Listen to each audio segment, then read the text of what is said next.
Let's start on time. Welcome everyone in the chat for a late night. I talked about doing this, but I just posted this like 15 minutes ago. So thanks anybody who's here. I put the word out on the main channel too. We're going to talk about, sorry, spoilers, a good TV show. We're going to talk about something good. We're going to talk about something we like. I've heard it's a rumor out there that we never do anything like that, but shockingly, here we are. And I think we're going to be here for the next, I don't know, what do you think, 5 weeks, Gary? Since Amazon decided to shift to the weekly release for a highly successful show. Ooh, crazy. What? It's insane. Probably because it's really popular and they want it to remain that way since the last show did so damn well. You were just telling me that it's been #1 on Amazon for the last couple of days because everybody's rewatching it. Like I did the last 2 days. I'm guilty of doing that. Yeah, I rewatched it a couple weeks ago in preparation for season 2 coming out. We're talking about Reacher. I don't even know if we've said the name. We're talking about Reacher, which is based off a series of books that are now being adapted. And I think this is the perfect way to do it. I think it's a perfect way to adapt them, these little like 8-episode seasons of television. And the first season was awesome. I think it was a decent adaptation of the book. Reacher actually is the embodiment of the character Jack Reacher, Alan Ritchson. Whatever he wants to say, stupid stuff on Instagram that I don't agree with, he is like the perfect Jack Reacher. And season 1 for the past couple weeks has been #1, #2 on Amazon, at least here in the United States, because so many people are rewatching it in preparation for season 2 to drop. Right. And I'm really glad I did.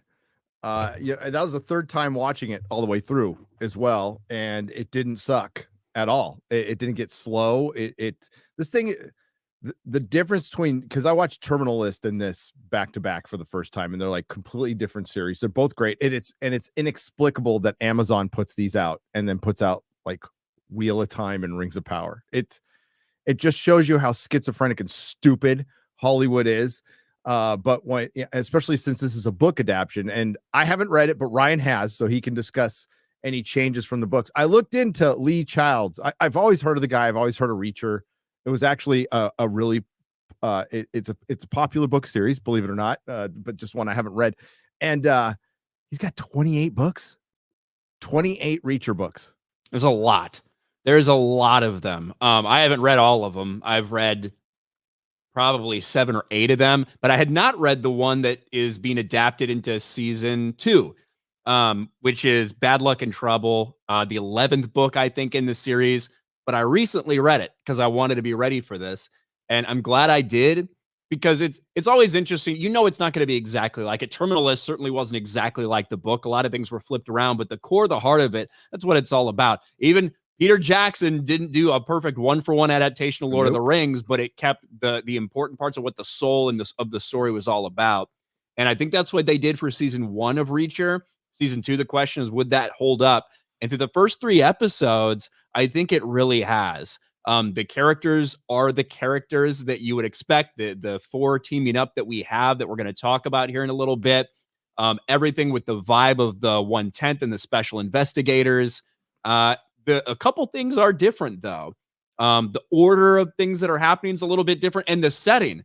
The book takes place completely in LA, in Southern California, and a little bit in Las Vegas. They switched it up for this one. This one, it's in New York. Like, the entire thing takes place in New York. And also, instead of going to Vegas to go to a casino and do a little casino investigation, they end up having to go to Atlantic City. So it works. It doesn't change the story. My guess is they had to do that because it might have been cheaper to film in a place that looked that you could make it look like the city of New York as opposed to Southern California. But I really have no idea. Yeah, my guess, I don't know. I'm just going off the top of my head. They filmed it in Canada. And if you're going to film it in Canada, like Toronto is going to look a lot more like New York. That's my guess. And the chat guessed that too, because the chat is smart. Right. Yeah, so they showed 3 episodes. Again, we're getting it weekly. I wish I could watch the rest of the series now, but I know this thing called restraint. I understand, and I can always binge it later. And now, mofos like us and others are going to talk about it every week. And if it's good, then it just helps. It's free advertising, and it was good. I sat down and watched it with the missus. So she got her gratuitous shirtless scenes over and over again. She was very happy. And the character work in this is really good. They did that. It was really good in the first season, and it's a little better in this one because you had to introduce a bunch of people in 3 episodes for background, and I think they did such a great job doing that because you get some flashbacks. You get, we got flashbacks in season 1 with Matthew Marsden. What's up, buddy? That's right. Shout out Matthew Marsden, who played Jack Reacher's dad in the first season. That's because right. That was the important thing. The important thing was his family and his brother, because his brother was the impetus of everything that happened. His brother dying in season 1. Now the flashbacks are centered around the special investigators, because that's what this book and that's what this season is all about. Reachers is doing his thing, drifting around, and all of a sudden he gets kind of a secret coded message from Neely that, hey, at 10:30, which is hey, we need help, right? Special investigators, 101st, and we need help. Sorry, not 101st, 110th, and we need help. Yeah. And because all of a sudden they're finding out that one of their friends is missing, and it looks like a lot of others, well, one of the friends is dead, and a lot of their friends might be missing. So it's all about the special investigators and how that team got built and all their personalities and friendships. I love how Neely we're not going to get too much into spoilers because we actually want you to watch this, right? Yes. So I'll give you a little bits here and there, but I'm not going to spoil plot points. But I love how Neely contacts Reacher. That was a really cool way to contact somebody who has no phone. It's directly pulled from the book. First chapter of the book, that's exactly how it happens. And we talked a little bit about Neely in season 1 and how her character was kind of brought in. She's not in that book, right? She was added to the show, but this is the book where she gets introduced. This is her introduction. Her character, in terms of how she acts, her friendship with Reacher, how she doesn't like to be touched, all of that is directly from the book as well, which is done. They do a lot of stuff. They do a lot of things that are directly in line with the books. They don't have to do. They don't have to do it at all. And a lot of people, if you never read the books, you would never even realize. But I feel like it's really good shit. And it shows you how carefully they're paying attention to stuff like that and making sure to reward those fans. Right. So Neely, good character. I wasn't so sure she wasn't my favorite character in season 1, but they flesh her out a little bit more in the first 3 episodes. And she has great potential to be that kind of character from Hollywood, but she's not. And everybody acts like a human in this, and everything. The verisimilitude is good. When people are fighting, it's pretty raw. It's still, over the top Hollywood. Don't get me wrong. There's certain, who got hit in the face with what? There was somebody got hit in the face. I forgot what it was, but even my wife's like, nobody's getting up from that. I'm on no. But it's Hollywood. It's fine. But for the most part, I thought they did a pretty good job. They didn't have a 110-pound girl beating the shit out of 300-pound, monster and winning easily. It was pretty well done. And as Ryan texts me, no woke shit.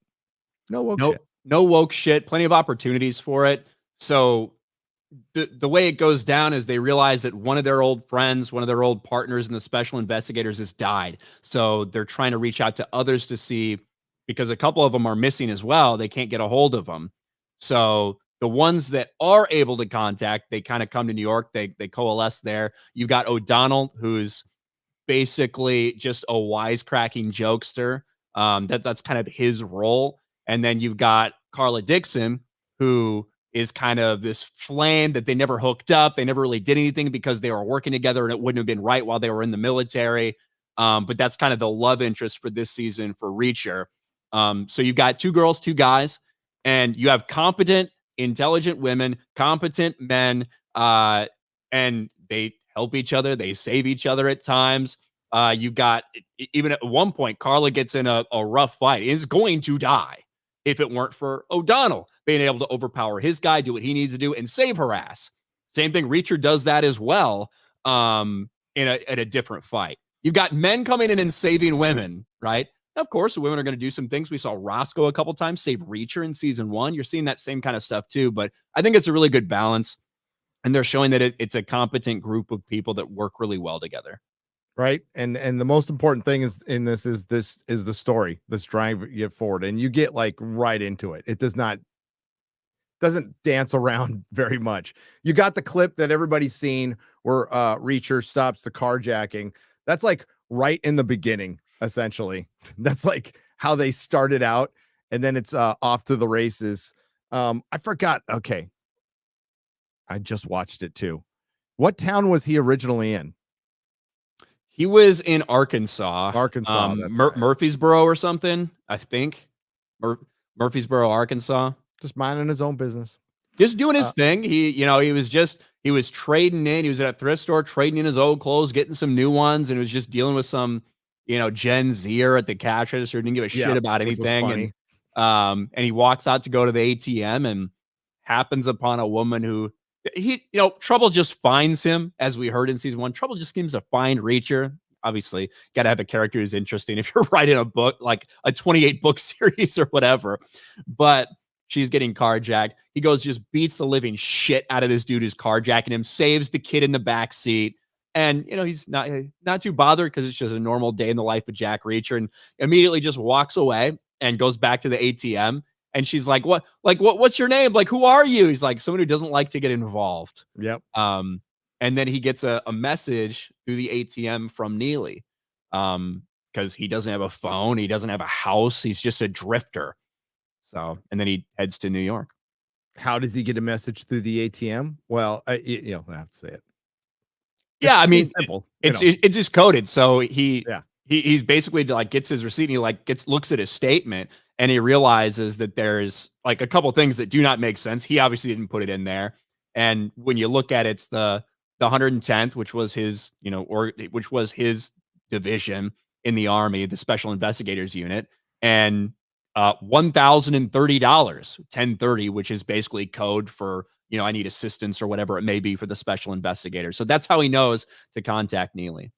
Yep. And it's straight up like, I don't know. I'm guessing this is how every Reacher book goes, but I understand now because this one came out in 2007. I looked it up on Wikipedia. Okay. I did what most people do. I looked it up. It comes out in 2007 because you were mentioning, well, it introduces Neely. I'm all, well, how does it do that when it's the later book? But now I understand. And I understand why they picked this book for the second season. Because the first one, the personal connection was his brother. And like the only natural thing to do would be his crew, what, I don't know, what would you call them? Your military. Yeah, I mean, his not his posse, but I mean, his like that. That is his the 110. That is his division. That's his command. That's his command. Yeah. So it's his other family. It's his extended family, and it makes good revenge stuff, which I'm for completely. I can watch these. I mean, this is the same plot as The Watchmen.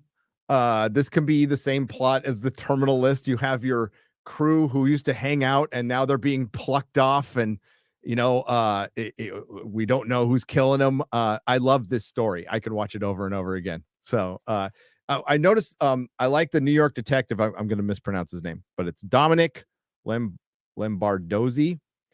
He's in Tulsa King too. Okay. So he's the bad guy in Tulsa. I don't know if you've seen Tulsa King. I haven't watched it yet. Somehow I really need to. Bro, you need to watch Tulsa I know. King. It's so fucking good.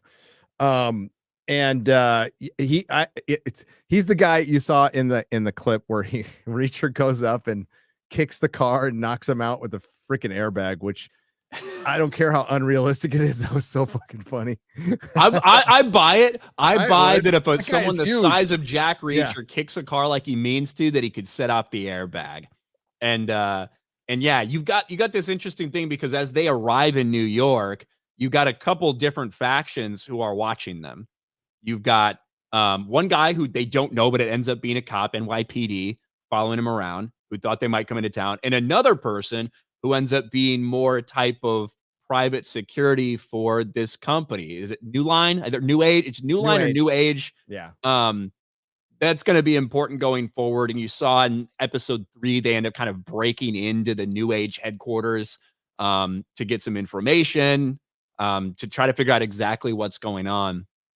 But yeah, I think I think one of the best parts about it is they have a group of 4 people who bounce pretty well off each other. Like, it doesn't seem too Yeah. cringe or forced or anything when they sit down and have a couple of conversations between Dixon, O'Donnell, Neely, and Reacher. I think it works well. If they didn't work well, it would be a rough watch because Would they be spent a very lot of time together. right. A lot. There's a lot of screen time on this, and again, without getting into spoilers, this is his extended family who he doesn't talk to. Obviously, Reacher doesn't have a phone, and you start to see a little bit more like character development, like, hey, so and so got married, and he feels like you actually see Reacher feel like he's missing out on stuff, and they're like, well, would you have ever come? He's all no. So, I mean, but you see some of that. That's how the dynamic works, right? So these are people who know Reacher and can talk shit to him, which is different from just this beast coming in. Robert Patrick's in it. Yes.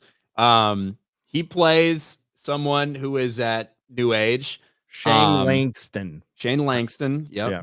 And in the very beginning, when you get introduced to him, it's the person who's like working security for them who's tailing Neely and Reacher.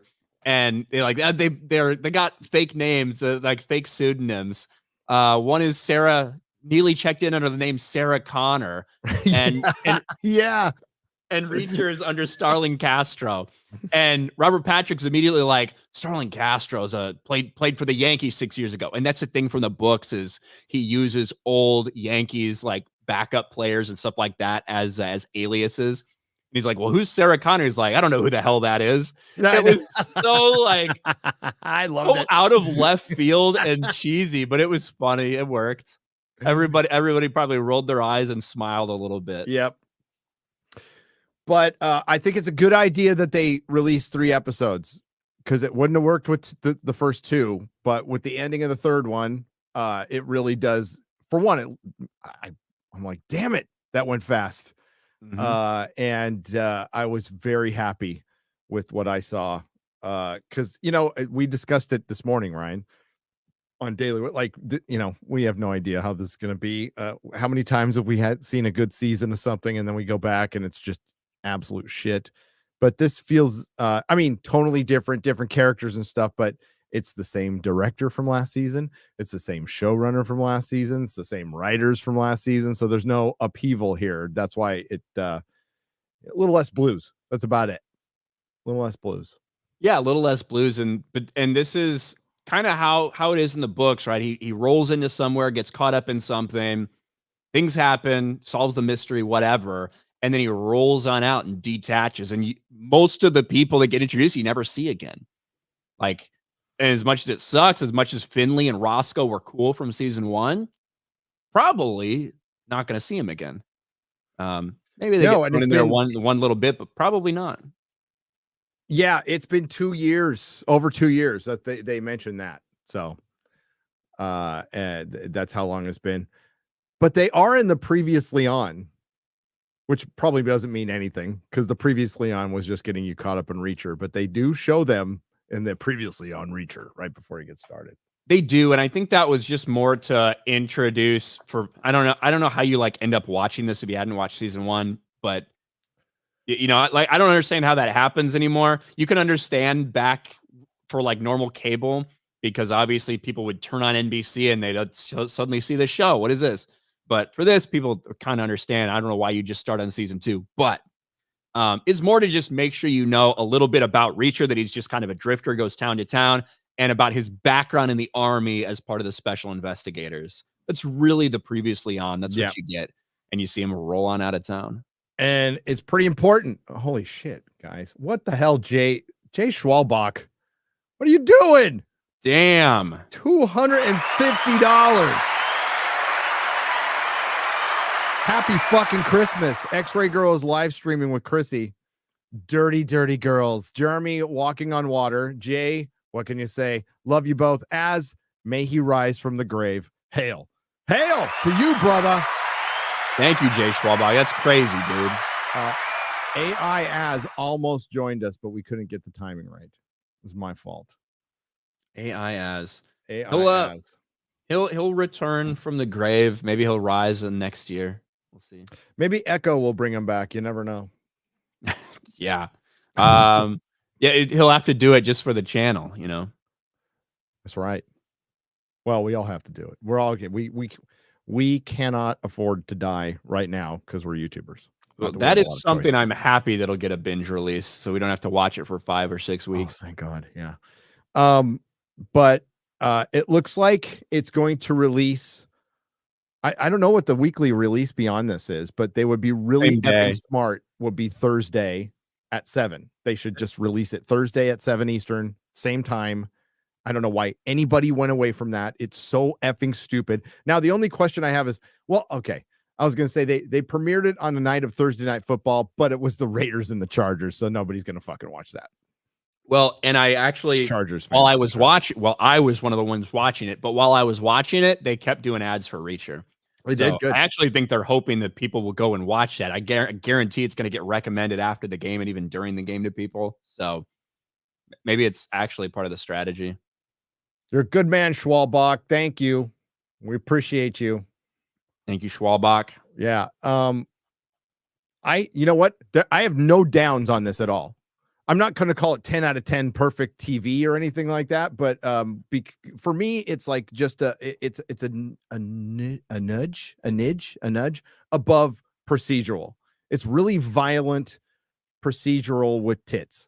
And I'm okay with that. I'm like absolutely okay with that. But it's a lot of, we just found this clue and this key to the mailbox and blah, blah, blah, blah. And I love that shit. It just kept moving. And then there's a lot of violence. There's and that's what I look for. It's got masculinity. It's got this thing called masculinity. It's such a rare thing in Hollywood these days. So I'm just appreciative to see some violence, some shooting, some people getting killed horribly. What the? Yeah, Reacher is a very simple character, right? I mean, by design, he has a very few things that he actually cares about, but the things that he does care about, he like very strictly stands to this like level of morality, or whatever. So he's a pretty easy character to get and understand his motivations, and it's somebody like people can rally behind. The story is, I'm not going to say that like the concept of the story is simple, right? This bad thing happened. Let's try to figure out this mystery and solve this mystery. There's twists, there's turns along the way, just like we saw in season 1. Even when you think that this guy's at the top of the food chain, you know, Kleiner's at the top of the food chain, it turns out, oh shit, actually not the case. He got fucking taken out by these people too. So who's really running the show? And I think you're going to see a lot of that in this season as well. I like what they drew from the book. I really do. I'm surprised how much they've covered in the first 3 episodes. Some things are a little bit out of order, but I was telling Gary, even little things they do, it might not be exactly the same way they set up, whether it's O'Donnell with a crazy left-hand shot, you know, to kind of save the day, things like that. Little things in there I think are really good. And overall, I don't really have any downs for it either. It's not some like, oh, incredibly original, groundbreaking thing. It's not. It's just a traditional story that's not ashamed of, you know, a character being masculine, a character being feminine, competent women, competent men working together to get shit done. And I really enjoy it. I really did too. Give me so much more of this, and I'll be pretty happy. I can't wait for Terminalist 2. Can't wait for Tulsa King 2. So like just these really, you know, back to the simple stuff is fine. And yeah, you know, it has mass appeal. I don't feel like a lot of people talk about it, but it gets insane ratings. And we mentioned it earlier. I think it's got an older demographic. I think that there's a significant amount of older people. And I mean, by older, I mean like your age, Gary. I don't mean like fucking 80 years old or something. Don't dance around it. Just say it. I'm sitting right here. But I don't feel like I see a ton of social media buzz surrounding it. But I just think it's because you got a different generation of people watching it that aren't going and tweeting about, oh my God, I can't believe finally we've got Reacher and Dixon. Oh, shipping time. Oh, did you see the way that Neely looked at Dixon when they were talking? Maybe they're actually secret lesbians. You don't have any of that shit. No. There's not any of that shit. There's not room for that shit within the show. and those aren't the type of people that the show's made for. So I just don't think you're seeing all the social media stuff. And it's got the old school setup of a dude rolling into town. He'll hit something that's local and then go, and there's nothing wrong with that. Because he sets its boundaries, ladies. He tells it, I don't. The only thing his toothbrush gets broken. It's so funny. He fucking tapes it back together. It's the only thing he owns. Also from the book. That is shit I used to do, but I was poor, right? So I'm like, if something broke, I just taped it and fixed it, like my glasses or my toothbrush. I really identify with that.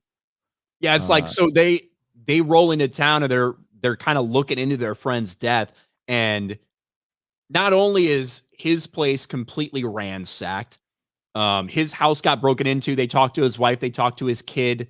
And Reacher gets a sense of how much the special investigators unit actually meant to all the other people in it. Yep. Everywhere they go, every person's house they go in, they've got a picture of them framed. Reacher doesn't own anything, and he doesn't have a wall to hang a picture on. And you do kind of see that, does he think he's missing out on anything? But his perspective is that he doesn't want anyone to ever tell him what to do. He doesn't want any responsibilities. He just wants to be able to enjoy life in the moment. And everybody else respects him for that too. It's not like they're trying to get him to change, Reacher. You should live this way. They said, well, we know you're missing out on stuff. But we also know that that's just who you are. Yeah. And he's experiencing true freedom. He's not wrong, and what does he equate home ownership to? Like owning snakes. He's like, you're gonna do it, but like, I'm just not into it. Yeah. Owning snakes or going to the ballet is like, some people might like it, but it's not for me. It's not for me. Yeah, pretty much. That's what I say about like a lot of the anime suggestions, to be honest with you. But it's not for me. Listen, based on how much I like Godzilla -1, I might have to start listening to anime recommendations, because I didn't think I was gonna like Godzilla -1. Best movie of the year. Absolutely. I'm a freaking weeb now because I liked One Piece and I'm reading the manga and I'm watching the anime now. So, and I did a video. I put it up on Twitter. We were Christmas shopping today, so I went to Barnes and Noble, and of course I had to shoot like the American comic books compared to the manga section, and it's ridiculous. It is insane. So, but back to Reacher. When I posted I was watching it, a lot of people came back and said, hell yeah, love the first 3 episodes, loving it so far so good. And it's probably a lot like Yellowstone, right? A lot of people watch Yellowstone. You don't see a ton of videos on it, a ton of chatter about it, but when it was around, it was a huge television show. Now it's over because Kevin Costner is an idiot, but or at least it's over for him. What are they going to do? Another one with why am I blanking on his name now? All right. Matthew McConaughey. Matthew McConaughey is going to be in one. So, I like Josh Lucas plays the young Kevin Costner in those, right? Yep. In the flashbacks. I like Josh Lucas. Josh Lucas is a good actor. He was in some decent shit. He was actually in I really liked, The Firm, the John Grisham book that Tom Cruise was in the movie for, which was a good movie. Back in the 90s, they did a TV adaptation of The Firm that I actually really liked as well. And I think Josh Lucas was Tom Cruise's character in that. That I think it only went 1 season. They might have stopped it or something, but it was good. I don't remember it, dude. Yeah. But he was he was in Watchmen, right? No. Josh Lucas was, I'm getting him confused. What was he in? That doesn't matter. He was in that we might be talking. I think it was Josh Lucas, at least. Yeah, this is Josh Lucas. Let me see what else he's been in. He was in Sweet Home Alabama. Oh, I've seen Reese that. Witherspoon. Yeah, he was in Sweet Home Alabama. Yeah, this isn't Poseidon. That's the movie I was thinking about. Poseidon. That where that cruise ship gets completely flipped over by that giant wave. I remember that. He was in Ford vs Ferrari too. Yes. Yeah. Good stuff. As far as this goes, though, if you haven't watched it and you need to watch something good, then this is it. If you haven't watched Reacher season 1, definitely do that like right now, because that was one of the best shows I saw last year. It was in my top 5, top 3, easy. And if this stays the course, it'll be in my top, because, well, God, there wasn't that many good TV shows, to be honest with you. I don't know if I can make a top 5, but it'd be in my top 3. Yeah, One I think Piece, so too. Tulsa King, this. I like the fact, I like the idea of 3 premiere episodes and then weekly releases after that. You know, I'm interested to see what else I'm interested where they take it from this, because they're doing things a little bit out of order. And they covered a decent amount of the book, a shocking amount of the book in the How first long are 3 his books episodes. on average? Probably like 300 pages or something. Okay. Nothing crazy, right? 300 pages probably ends up being like a 14-hour. If you listen to audiobooks, probably like 14-ish hours. So maybe that 350 range. We're not talking George R.R. Martin here, which is why he's able to write 28 of them and George can't write 6. Which is like 32 hours of an audiobook, or 45. 45. I think Dance with Dragons is like 45 or 50 hours. It's insane. And I listen to shit on like 1.15 when I do audiobooks. It still ends up being insane. I can't do that to Roy Dotrice with the Song of Ice and Fire. I can do it with the new guys, though. Yeah. Maybe unpopular take. I'm not a big Roy Dotrice fan. I got used to him. I mean, yeah, even Arya sounds like a 75-year-old man, but I got used to the old guy. I miss him. You know what I didn't know is that he is he's in Battle of the Blackwater. Or the Blackwater episode. I didn't know that. I didn't know that was him, because I didn't listen to the audiobooks by them. Somebody told me. Well, he plays one of the acolytes with the wildfire too. He's the one who shows Tyrion the motherfucker. My battery didn't have enough juice. I think I left my camera on. So Black Lives Matter, everybody. This has been happening a lot lately, I feel. Power to the people. Okay, well, it's been overheating, right? So the stupid thing about this fucking Sony Alpha is it's a great camera, but the LCD screen's on all the time and it overheats the camera and then it shuts it down. So how you keep the LCD screen from going on? There's a way to do it for the menu, but honestly, if you just put a piece of black tape over the viewfinder, it shuts it off, like your eyes going over it. So that's what I've been usually doing. Yeah, I just got $1,500 camera. Logitech Brio. $1,500 motherfucking camera. But man, its white balance is way better than the Canon, and Canon is stupid because you have to use that extra software with the Canon that's retarded. So, I mean, my shit obviously sucks, and my white balance is always off. You look jaundiced all the time, but that's all right. You're gonna grow into it with all your booze drinking anyway. So I mean, you're not wrong. My liver ain't meant to last, so might as well get people used to it now. Everything's better than the Marvels, but you're right. Reacher's good. I'm actually very good. What the budget is for this, because it can't be a ton. No.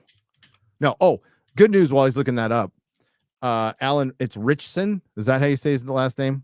Mm-hmm. Just put up a video like 2 days ago. They're already filming season 3. That's fantastic. Yep. So I think another thing the streamers have discovered, especially after the strike, and through some disasters that were very expensive, you can't wait 2 years between seasons, especially when it's like just your basic action show. It's not, even with a really expensive fantasy show, it's not a good idea to wait 2 years. It just you'll lose audience. No matter how good your show is, you will lose audience. You got to make it, I won't say a year, but if you make it 16 months, so them filming right now means it will be out this time next year. And there's no reason it shouldn't. It's not like they're going into post and doing a bunch of CG and it's just fight coordination. And we're seeing it with House of the Dragon too, right? Yep. Like we're gonna have a 2-year break in between that, basically, even though they kind of got to production right away. They did. They said they're gonna be faster because they cut it down from 10 episodes to 8. So it's not going to be a full 2 years. It'll be faster, but the plan is to insert another show while you're Dunk and waiting. egg. So Yeah. we're gonna have Dunk and Egg, which I'd rather have Wins a Winner, but it's not terrible. Dunk and Eggs are pretty good story. But it's not finished. It's not finished not either. finished. So you're gonna get three seasons of Dunk and Egg, then it's gonna go off the fucking rails. Is that what we're gonna see? Probably because it's supposed to end at Summer Hall, right? And we don't even know what happened at Summer Hall. I don't know if George knows. He's gotta fucking know. He's gotta know. He just doesn't know how to get there, just like everything else. He's got to know what happened. Everyone wants to know what happened in Summer Hall. But I mean, I think that could be good. It'll also be interesting. That's going to feel completely different than a Game of Thrones show, though. Unless they take other stuff that's happening during those time periods and also put it in there. The idea of a scaled down. I mean, that entire thing is taking place at what is it at Harrenhal? Is that where they do it? The first one is at Harrenhal. The other one, each time it goes into a castle, and it's basically following. It's like a tourney or a lord, and it's following the Blackfire rebellions. Either trying to it's either right after one, trying to keep one from flaring back up again. But it's gonna have Brendan Rivers. Right. So it's going to have the Three-Eyed Crow. I think he'll be a lot more active in it because he's in the background for all of them. Right. That's why I'm saying, I feel like unless you work in a lot of the Blackfire backstory and shit into it, it's not going to feel like a Game of Thrones. It's going to feel like you're just going to be in one place and one location following it the entire time. Lone wolf and cub. Yeah. In A Song of Ice and Fire with and they're going to have to find somebody who's huge. They're going to have to find somebody like Alan Richardson.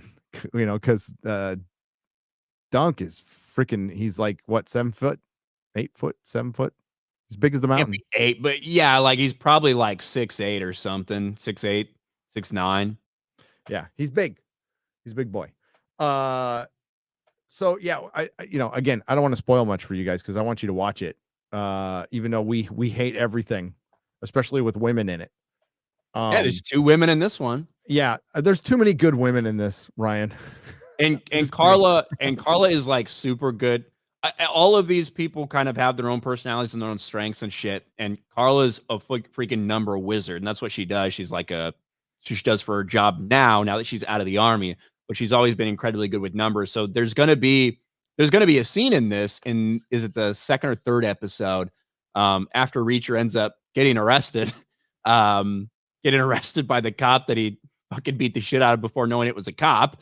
There's a series where she finally breaks down exactly what all these numbers are and how they work. That scene, again, taken directly from the books at a little bit different time. And Reacher's there to bounce stuff off instead of Neely. But overall, people are the whole team is working together well, and it's not like the women are just outshining the men. At the end of the day, Reacher is the one they all defer to leadership wise. He is the leader of this team. He was in the army, and he is now. They still revert directly back to that. And so there's also oh my god, there's also a great sequence where they're being followed. Dixon thinks she knows exactly what's going on, and a couple of people tailing her. Reacher actually knows what's going on and realizes they're walking directly into a trap. And so they end up killing all those guys and kind of hiding their bodies and shit. But they end up being led into another trap based on this guy they kill. And when they know it's a trap going in, and when they go into that house, they've got a fucking homemade pipe bomb that they throw in there, and they just take everybody out in the house. It's brutal. Melissa's like, how many people are in this house? It's like a first-person shooter. It's like they are mowing people down, and the violence is, again, it's pretty good. Now, there's a mysterious bad guy who you probably know about, but I have no idea who this is still, that we kind of follow. His name is A.M. Yeah. Played by Ben Kingsley's kid. So it's Ferdinand Kingsley. And he kind of looks like him a little bit, but yeah, he reads comic books. I mean, they're fake Hollywood comic books with Awesome Man on it or whatever the hell it was. But dude, it's like they couldn't get The Boys or something. They couldn't get Homelander. That would have been funny if it was a Homelander comic. Crossover. So he Invincible. So I guess the overarching, a couple of the overarching storylines, which we've just kind of been talking about random shit from it, but a couple of the overarching storylines is They've got a friend who got killed by getting thrown out of a helicopter. They don't know why. Reacher's able to like break everything down that Neely couldn't quite understand about everything that went down to it and like specify, hey, this is why it's a helicopter. They tortured him before. His legs were broken before because this, and this, right? Because he's a great investigator. That's what he did for forever. And you've also got all of this money that is somehow, you got $65 million that they think maybe it's a casino scam. They've just got a couple names and they got a bunch of numbers and they know $65 million is involved. So they kind of get on a trail of something that ends up being a dead end. But there's somebody that's buying something for $65 million and they've got all these different names and aliases along the way. And AM, who uses a different alias that starts with A and, you know, last name starts with M, he might be British, he might be American, you know, he might be foreign because he looks like he could pass as like maybe some sort of Middle Eastern or something as well. You just got this chameleon who's going around, going to different places, who's working with Langston. They're trying to buy or sell something. And you don't quite know what it is yet. I know what it is, but I'm not gonna fucking tell you guys. Good, don't tell me. Yeah, but we'll find out what exactly it is and what exactly is the thing that got so many of Reacher's former teammates killed, and why did they all end up together? Yeah, and you get to see the building of the 110. You know, they go in a little bit or maybe more into that background, and that stuff's actually pretty good. Could have been cringe, but it was actually pretty good. Great team building exercise they do in this. You'll see. Mm-hmm. It does tend to bring things like that do tend to bring people together. But overall, I freaking loved it. I'll probably watch the 3 episodes again before I watch episode 4. And I'm willing to talk about it every week. Are you? Yeah, I'm down. Okay, let's do it. Get us warmed up for House of the Dragon because you'll be on the House of the Dragon episodes too. Hell yes. That's exciting. Yes. Let's read some soups. Let's do it. You want to read some soups and chime in with anything you want. Again, Ryan, thank you for being here. Really appreciate it. It's nice to have somebody to talk to about this. My wife went straight to sleep, but she loved it. LOL Chargers. That's well, they were down 42-0 at half. What? Oh, because they lost. Justin Herbert's out. Well, yeah, but their defense was still on the field, like, you know. What I mean? And the coach is a defensive coordinator. Was known for being a defensive coordinator. That, oh my God, was it Rex Ryan said his wife could coach that the defense he coached because for the Rams. Yeah, our coach sucks. I say our. I'm not a Charger. I'm my son's a Charger fan, so I can't do what I'd really want to do. If I was going to root for a team against the Chargers, it'd probably be the Raiders. I'd probably jump right to the Raiders because F the Chargers. But I can't do that because my son's a Charger fan still, so I'm still going to support my son. I'm sorry I made him a Charger fan, though. So Sundowners Club, who does a lot of coverage on House of the Dragon and Game of Thrones stuff, says Summer Hall is where Duncan Egg will start. That would actually be really interesting if they show like what's going to happen, if they show a little bit of a tease. That's where it ends. Because there's a lot more to Summer Hall. Summer Hall is where Aegon the Fifth, Egg, and Dunk die. Right. That's where they die. And there's a lot of it supposedly, you know, Egg was trying to do something, trying to either bring a prophecy into fruition, blah, blah, blah. And a bunch of people ended up dying. A bunch of Targaryens ended up dying. But it's also where Rhaegar was born. So, yes. And it would be messed up if the Three-Eyed Crow had something to do with it, you know. Part of the Three-Eyed Crow's thing is it is like a god moving chess pieces on a board, right? But you have to sacrifice a lot of other pawns and stuff, and it's really cold-blooded to get to the point where you need to get to save the kingdom from the White Walkers, which is that's essentially what the story is. So he doesn't give a shit. It's the long game for him. It's the long game for him. Long game. He's going to use everybody he can. He's going to manipulate everybody he can. Including a crippled child. So even before even before he like went up north and did all that shit, like he was still manipulating everybody. He would lie, he would do whatever he could for what he thought was the betterment of the the realm. good of the realm. Yeah. The good of the realm. And yeah, he's not out of the story yet. He's still pivotal as it stands in Game of Thrones. And what he's doing to Bran, I still think Bran ends up on the throne. That's how it ends. I know that a lot of people don't like that, but I think Bran ends up on the throne.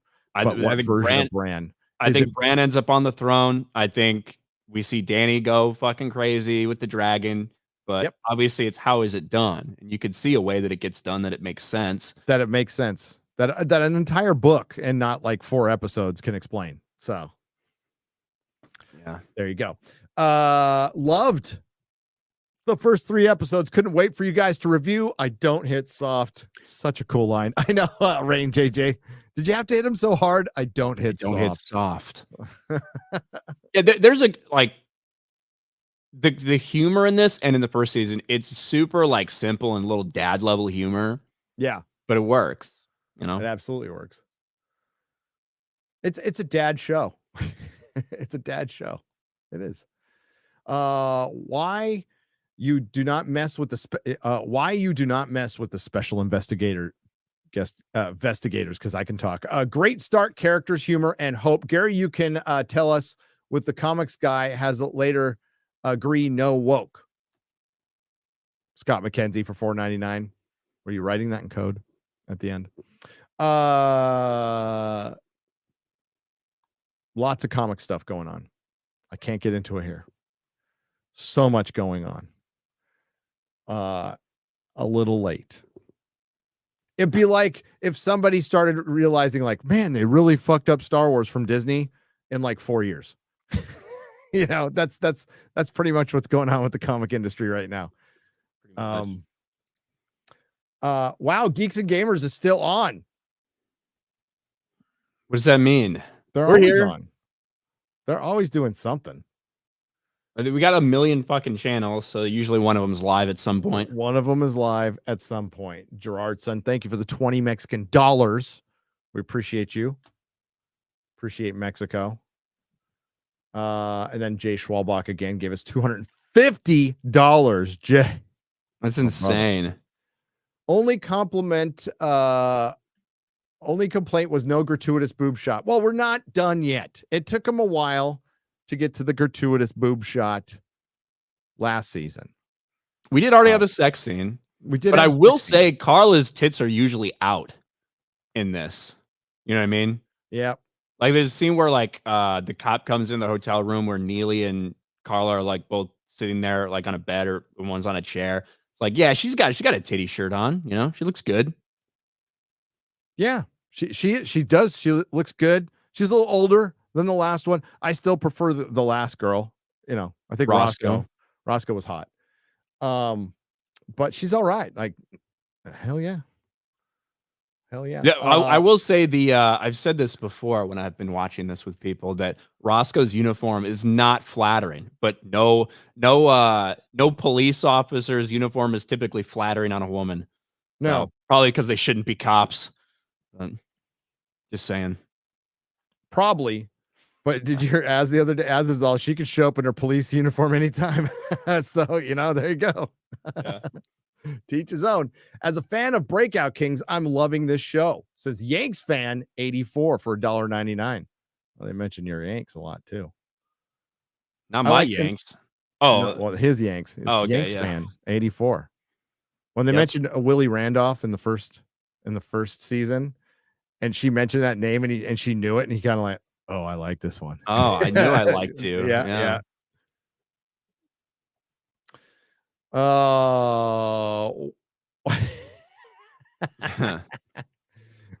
Wait a minute. I got a sound effect for this, right? Hang on. It's going to take me a minute to find it because I got so many now. When are you paging Dr. Buckets? Gonna review Space 1999. FNT is the best thing on the internet. Love you. Love you too. Space probably never. I mean, unless they remake it, which I hope they don't, because it's way past the year 1999. I guess they could do Space $20.99. Yeah, I've never seen it, but that's a long ass time ago. Space 1975. $19.99 was actually a really legit good show, a creepy sci-fi show that was creepy to a 10-year-old. So when there were 5 shows on, Ryan, so we had to watch everything. Yeah, pretty much. Yeah, You have a choice. no. Thank you. Big Killa for $2 says, what do y'all think about Beverly Hills Cop 4? I thought the trailer was fine. It didn't, there was no laughs in it, but it wasn't like offensively bad. It looks better than 3. I would say that, but there's a rumor that there's going to be like a secret daughter or something that's really like, that's what the plot's all about. Yep. I don't know if that's real. I don't know if it is. Yeah. It's in the plot synopsis on the Netflix thing. There's a daughter that is in trouble that he's going to help. And yeah, it's like a estranged daughter or some shit. So yeah, that's a recipe for potential disaster. It is, because the shtick for Beverly Hills Cop 2 is you have the out-of-towner black man working in the rich white neighborhood being assisted by 2 cops from the Beverly Hills police force. You know, that's how it worked. God, I love those movies. Those first 2 are so great. They're good. BL&T is not my favorite book, but agree it is a good season 2 choice as it's more grounded and includes easy flashbacks. Some books have much higher stakes: kidnapped goddaughter of the president, assassination plot of VP, etc. I think they're working their way up to that, Matt Murphy. But yeah, you know, I imagine so. That's the only rationalization I could come, like, why would they would pick this book is well, you know, we're kind of expanding on his character. It's still early, but when you, if you get to reach your season 5 and 6 and 7, that's work you don't need to do in the first 2 seasons. And you can just have them going doing that stuff. I think that I actually probably think they planned on doing this for the second season.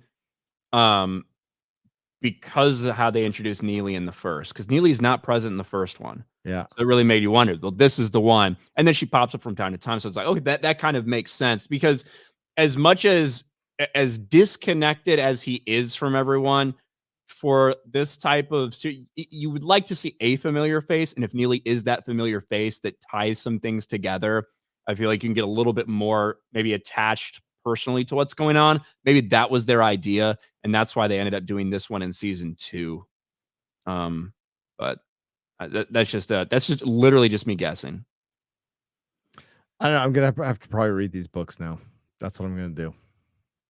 They're easy listens. Yeah, they're easy listens. So the person who does the audiobook for this calls her Neegly. Neegly. And it drives me fucking crazy. They didn't bother to fix that. They're like, God damn, we just got hours of this and we can't you just, you can edit that in. That's very easy to do. Oh, yeah. Wow. You know, when I mispronounce something in a video, I don't reshoot the entire video. I just pronounce the word correctly and either cover it up with an edit or put that clip back in. It's not easy. Thank you, Matt Murphy, for the $19.99. I appreciate it. The Sundowners Club for $19.99. Reacher has the same demographic that watches Yellowstone. They just want to see good stories without liberal man-bashing nonsense. Story trumps agenda. Always has, always will. That's what the modern audience wants, because you are the modern audience. Even us olds. Actually, us olds are watching the shit way more than kids are. Way more. Reacher is a Wanderer is a perfect serial novel device. Otherwise, the events of various books happening in the same place would get ridiculous, like The Rookie. Yes, officer involved shooting every week. Matt Murphy for $19.99. Yep. Yeah, and you make your character eccentric. I mean, there are people like that in the world, by the way. Who, like, maybe they don't walk the earth like Kang from Kung Fu, but they get in motorhomes and that's how they live, and they actually have a lot of money. They just don't need a lot of stuff.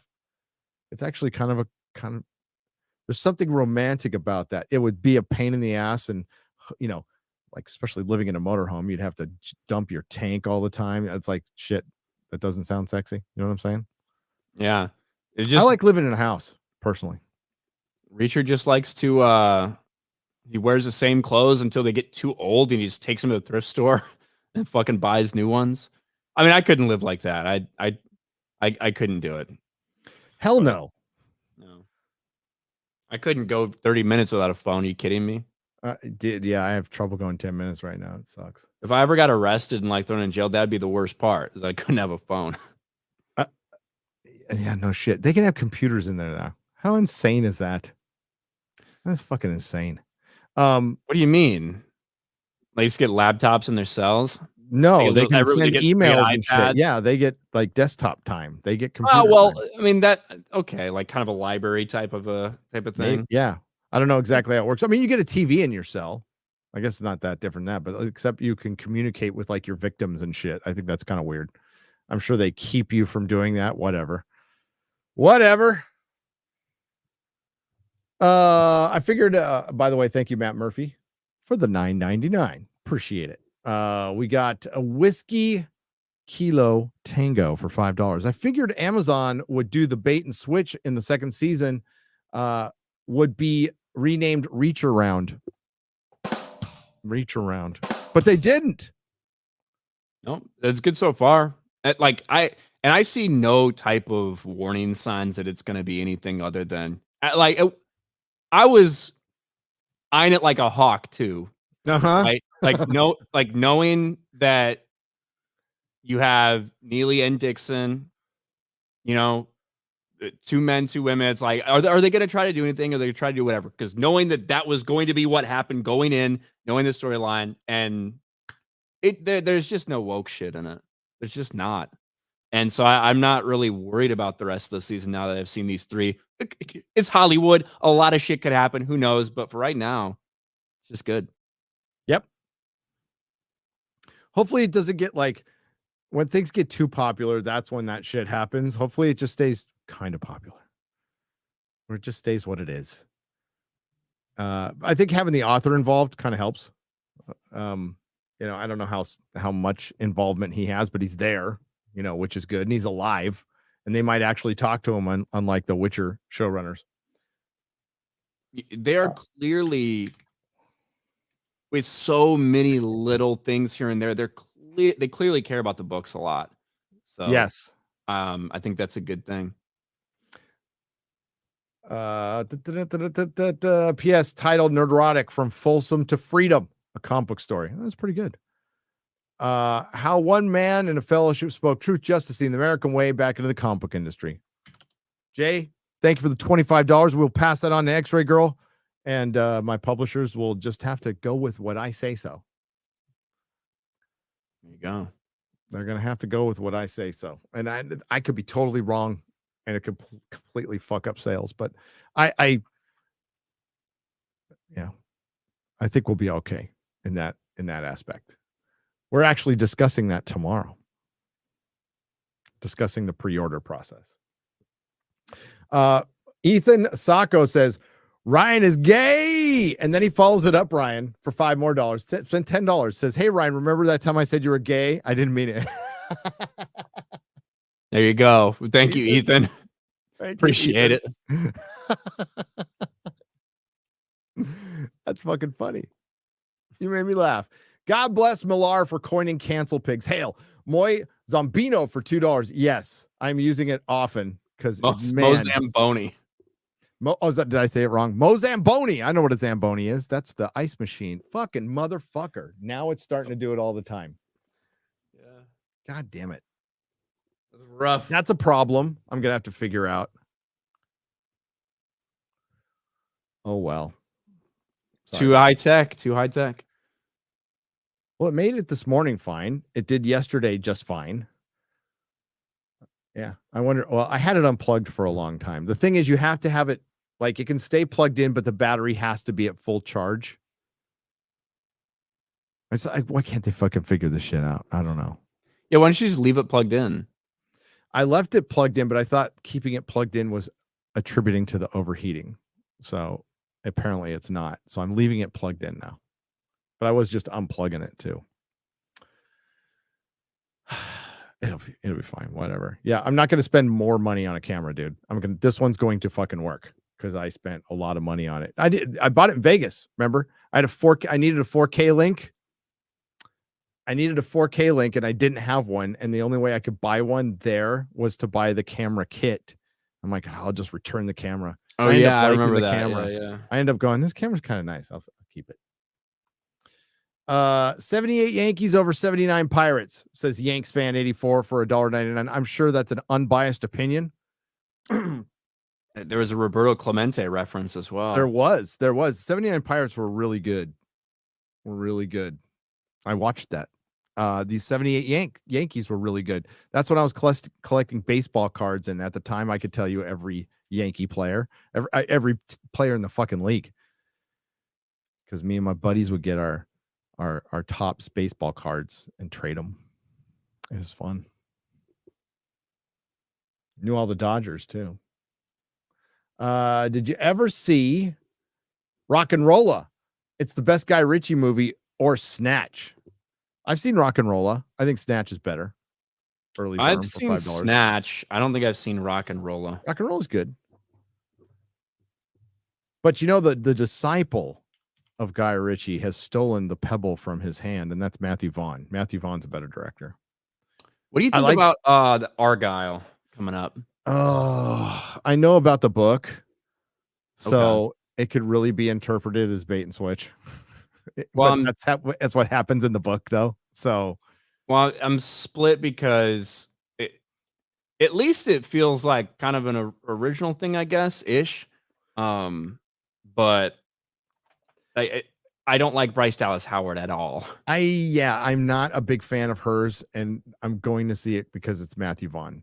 End of story. That's the only reason I'm going to see it. Yeah, like I like a lot of his stuff, and Henry Cavill and what I don't know how much he's going to be in it, but probably not much. He's billed as the star, and kind of like even in the first trailer, they give you the tease for the first 30 seconds. It's going to be all about Henry Cavill as a super spy, and then it's really not. It's actually about Bryce Dallas Howard writing and Sam Rockwell. Yeah, and they've got a massive cast for that movie too.